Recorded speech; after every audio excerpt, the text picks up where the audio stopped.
केंद्रीय मंत्री ज्योतिरादित्य सिंधिया बुधवार को ग्वालियर पहुंचे, जहां रेलवे स्टेशन पर बीजेपी कार्यकर्ताओं और समर्थकों ने उनका जोरदार स्वागत किया। ग्वालियर पहुंचे केंद्रीय मंत्री ज्योतिरादित्य सिंधिया ने कहा, सभी को नववर्ष की शुभकामनाएं दी। उन्होंने कहा कि प्रदेशवासियों को नववर्ष मंगल में रहे। साथ ही पत्रकारों से चर्चा में केंद्रीय मंत्री ज्योतिरादित्य सिंधिया ने कहा, प्रधानमंत्री जी और मुख्यमंत्री जी के नेतृत्व में मध्य प्रदेश विकास और प्रगति के सफर पर निरंतर अग्रसर होता रहे, यह मेरे दिल की कामना है। मैं 4 दिन के प्रवास पर आया हूँ। ग्वालियर के साथ गुना, शिवपुरी, अशोकनगर का भी प्रवास है। अनेक विकास और प्रगति की सौगात। मेमू का ट्रेन अशोकनगर गुना से रुठियाई तक। हमारे क्षेत्र में ट्रांसफॉर्मर्स, नया पुस्तकालय, नई सब स्टेशन, स्वास्थ्य केंद्र का उद्घाटन होना है। इस स्टार्टअप में ग्वालियर का कार्य भी आगे बढ़ रहा है। सबसे बड़ी खुशी, प्रधानमंत्री जी के हाथों से केन बेतवा सिंचाई की परियोजना 50,000 करोड़ की लागत से 13 जिलों को मध्य प्रदेश के प्रभावित करेगी, 9 जिलों को उत्तर प्रदेश में प्रभावित करेगी। वहीं पार्वती चंबल लिंक परियोजना के आधार पर मध्य प्रदेश के 10 जिले प्रभावित हो रहे हैं। ये 40,000 करोड़ रुपए की योजना है।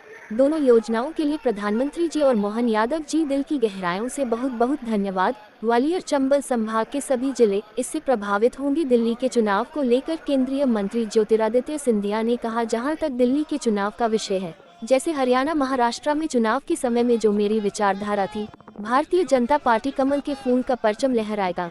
दिल्ली के चुनाव में भी हम सब एकजुट होकर लगे हुए हैं। दिल्ली में भी बीजेपी का परचम लहराएगा। मेले में आरटीओ टैक्स छूट को लेकर केंद्रीय मंत्री ज्योतिरादित्य सिंधिया ने मुख्यमंत्री को दिया धन्यवाद। ग्वालियर व्यापार मेला एक भव्य मेला हो चुका है। विश्व पटल पर ग्वालियर व्यापार मेला आज उभर चुका है। इसका एक प्रमुख कारण है कि सदैव गाड़ियों की व्यापार में रोड टैक्स छूट दी जाती थी। इस बार भी मोहन यादव जी को मैं धन्यवाद देना चाहता हूं। मेले में नए कीर्तिमान को स्थापित करेंगे, इसका मुझे भरोसा है। वहीं जिला अध्यक्षों की सूची में हो रही देरी पर केंद्रीय मंत्री ज्योतिरादित्य सिंधिया ने इशारों में कहा कि जल्द आएगी। सबको नववर्ष की बहुत बहुत शुभकामनाएं और ये वर्ष आप सभी के लिए मंगलमय रहे।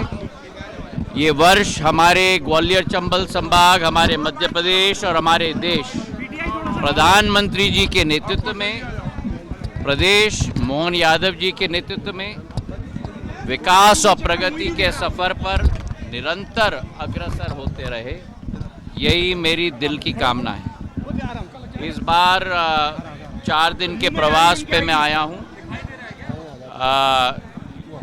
ग्वालियर के साथ गुना, शिवपुरी, अशोकनगर का भी प्रवास है। अनेक विकास और प्रगति के सौगात। मेमू का ट्रेन अशोकनगर गुना से रुठियाई तक, हमारे क्षेत्र में ट्रांसफॉर्मर्स, नया पुस्तकालय, नई सब स्टेशन, स्वास्थ्य केंद्र के उद्घाटन होने वाले हैं और उसी तारतम्य में ग्वालियर का कार्य भी आगे बढ़ रहा है। सबसे बड़ी खुशी है प्रधानमंत्री जी के हाथों से केन बेतवा सिंचाई की परियोजना 50,000 करोड़ रुपए की लागत से 13 जिलों को मध्य प्रदेश में प्रभावित करेगी, 9 जिलों को उत्तर प्रदेश में प्रभावित करेगी। और वहीं पार्वती चंबल लिंक परियोजना के आधार पर मध्य प्रदेश के 10 जिले प्रभावित हो रहे हैं, जो 40,000 करोड़ रुपए की योजना है। दोनों योजनाओं के लिए प्रधानमंत्री और मोहन यादव जी, मुख्यमंत्री जी को दिल की गहराइयों से बहुत बहुत धन्यवाद। ग्वालियर चंबल संभाग के सभी जिले इससे प्रभावित होंगे। जहाँ तक दिल्ली का चुनाव का विषय है, जैसे हरियाणा और महाराष्ट्र के समय में भी जो मेरी विचारधारा थी कि भारतीय जनता पार्टी का कमल का फूल का परचम लहराएगा, दिल्ली के चुनाव में भी हम सब एकजुट होकर लगे हुए हैं और दिल्ली में भी भारतीय जनता पार्टी का परचम लहराएगा, इस बात का पूर्ण विश्वास है। आरटीओ टैक्स की छूट के लिए भी मैं मुख्यमंत्री मोहन यादव जी को धन्यवाद अर्पित करना चाहता हूं। ग्वालियर व्यापार मेला एक भव्य मेला हो चुका है, राष्ट्र पटल पर आज उभर चुका है। उसका एक प्रमुख कारण है कि सदैव गाड़ियों की व्यापार में रोड टैक्स की छूट दी जाती थी। इस बार भी मैं धन्यवाद अर्पित करना चाहता हूं मोहन यादव जी को, और एक नए कीर्तिमान को हम ग्वालियर मेला में भी स्थापित करेंगे, इसका हमें पूर्ण विश्वास है।